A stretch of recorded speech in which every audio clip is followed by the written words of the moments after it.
Hello friends, welcome back to my channel English Pathway. I hope you are all doing well. तो आज हम रोज़ बोले जाने वाले वाक्य का इंग्लिश में ट्रांसलेट करना सिखाएंगे, जिससे आप बहुत ही आसानी से किसी भी हिंदी वाक्य को अंग्रेजी में बदल सकते हैं। सो फ्रेंड्स, ये वीडियो आपके लिए बहुत ही ज़्यादा इंफॉर्मेटिव होने वाला है। वीडियो में अंत तक बनी रहिएगा। वीडियो अच्छा लगे तो लाइक, शेयर एंड सब्सक्राइब करके भी ज़रूर जाइएगा। सो फ्रेंड्स, चलिए अब हम वीडियो को स्टार्ट करते हैं। सो फ्रेंड्स, पहला हमारा जो हिंदी वाक्य है वो क्या है? देर होने के लिए माफ़ कीजिए। देर होने के लिए माफ़ कीजिए। ठीक है फ्रेंड्स, ये हो गया हमारा हिंदी का वाक्य। अब हमें क्या करना है? इस वाक्य को अंग्रेज़ी में ट्रांसलेट करना है। तो हम अंग्रेज़ी में ट्रांसलेट करने के लिए क्या लिखेंगे? देखिए, सबसे पहले माफ़ कीजिए के लिए सबसे पहले हम लिखेंगे सॉरी। ठीक है, माफ़ कीजिए यानी सॉरी। किसके लिए माफ़ कीजिए? सॉरी फॉर का मतलब होता है के लिए। ठीक है, सॉरी फॉर बीइंग देर की अंग्रेजी क्या होगी? लेट। ठीक है friends, sorry for being late, देर होने के लिए माफ़ कीजिए। चलिए फ्रेंड्स, अब हम अपने अगले वाक्य की तरफ चलते हैं। फ्रेंड्स, अगला हमारा वाक्य है बहुत बहुत धन्यवाद। बहुत बहुत धन्यवाद। ठीक है, ये हो गया हमारा हिंदी का वाक्य। अब हम इसे भी ट्रांसलेट करते हैं। ठीक है, तो देखिए, धन्यवाद की अंग्रेजी क्या होती है? Thank you. ठीक है फ्रेंड्स, ये तो सभी को पता होगा कि धन्यवाद की अंग्रेजी होती है थैंक यू। ठीक है, थैंक यू। बहुत बहुत का अंग्रेजी हो जाएगी वेरी मच। Very much. ठीक है, इस तरह से हमने अपना सेंटेंस कंप्लीट कर लिया।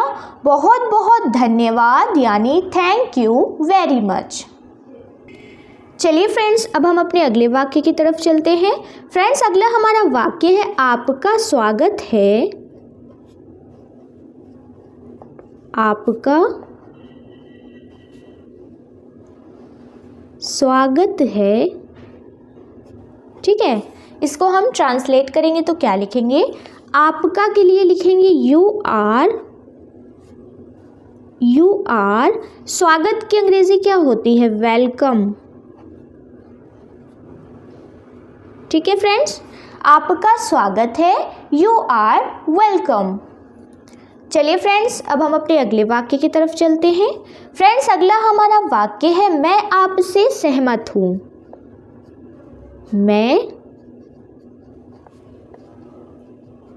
आपसे सहमत हूँ। ठीक है फ्रेंड्स, ये हो गया हमारा हिंदी का वाक्य। तो देखिए, मैं की जगह यहाँ पर अंग्रेजी में हम लिखेंगे आई। ठीक है, मैं की जगह आई लिखेंगे।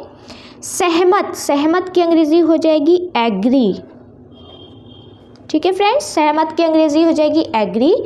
मैं किससे सहमत हूँ? आपसे। तो आपसे के लिए हम यहाँ पर लिखेंगे विथ यू।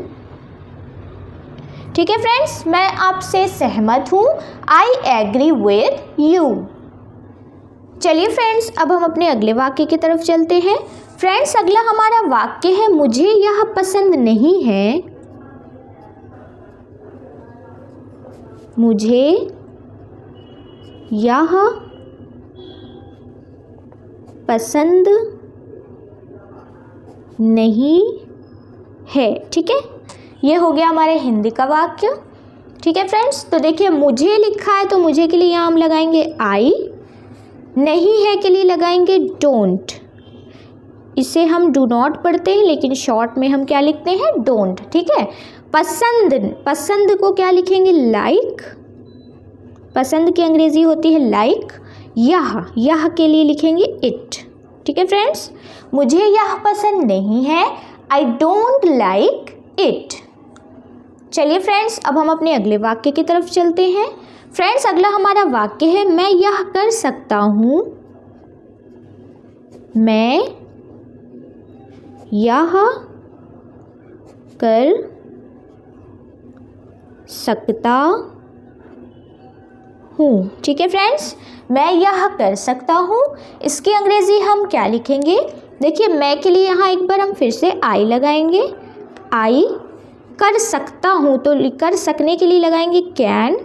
ठीक है, आई कैन डू। डू का मतलब होता है करना। ठीक है, यह की अंग्रेज़ी क्या हो जाएगी? इट।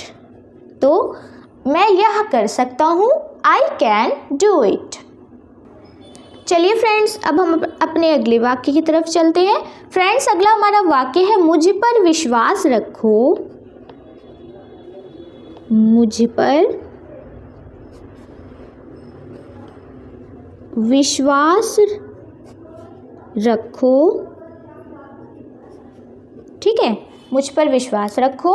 तो विश्वास रखने के लिए हम यहाँ पर क्या लिखेंगे? सिर्फ दो वर्ड लिखेंगे हम यहाँ पर। मुझ पर विश्वास रखो यानी बिलीव। विश्वास की अंग्रेज़ी क्या होती है? बिलीव, भरोसा, विश्वास। किस पर रखो? मुझ पर रखो, तो बिलीव मी। ठीक है, मुझ पर विश्वास रखो, बिलीव मी। चलिए फ्रेंड्स, अब हम अपने अगले वाक्य की तरफ चलते हैं। फ्रेंड्स, अगला हमारा वाक्य है कोई समस्या नहीं है। कोई समस्या नहीं है। ठीक है, कोई समस्या नहीं है। तो यहाँ पर हम लिखेंगे देयर। ठीक है, देयर है की अंग्रेज़ी हो जाएगी इज़, नहीं की अंग्रेज़ी हो जाएगी नो, और समस्या यानी प्रॉब्लम। ठीक है, कोई समस्या नहीं है, देयर इज़ नो प्रॉब्लम। चलिए फ्रेंड्स, अब हम अपने अगले वाक्य की तरफ चलते हैं। फ्रेंड्स, अगला हमारा वाक्य है अब तुम्हारी बारी है। अब तुम्हारी बारी है। ठीक है, अब तुम्हारी बारी है। तो इसकी अंग्रेज़ी क्या लिखेंगे हम? यहाँ पर हम लिखेंगे इट्स। इट्स, तुम्हारी की अंग्रेज़ी हो जाएगी योर। देखिए, बारी को क्या बोलते हैं? टर्न। ठीक है, अब तुम्हारी बारी है, इट्स योर टर्न। चलिए फ्रेंड्स, अब हम अपने आखिरी वाक्य की तरफ चलते हैं। फ्रेंड्स, हमारा जो आखिरी वाक्य है वो क्या है? तुम क्या सोचते हो? तुम क्या सोचते हो? ठीक है, तुम क्या सोचते हो? तो इसके अंग्रेज़ी हम लिखेंगे, देखिए क्या की अंग्रेज़ी लिखेंगे व्हाट। ठीक है, क्या की अंग्रेज़ी लिखेंगे व्हाट। डू, तुम की अंग्रेज़ी हो जाएगी यू। ठीक है, सोचते हो यानी सोचने को क्या बोलते हैं? थिंक। ठीक है, तुम क्या सोचते हो? What do you think. So friends, I hope कि आपको हमारा ये वीडियो इन्फॉर्मेटिव लगा हो, तो कमेंट करके अपनी राय ज़रूर दीजिएगा। चलिए मिलते हैं नेक्स्ट वीडियो में, तब तक के लिए टेक केयर, बाय बाय।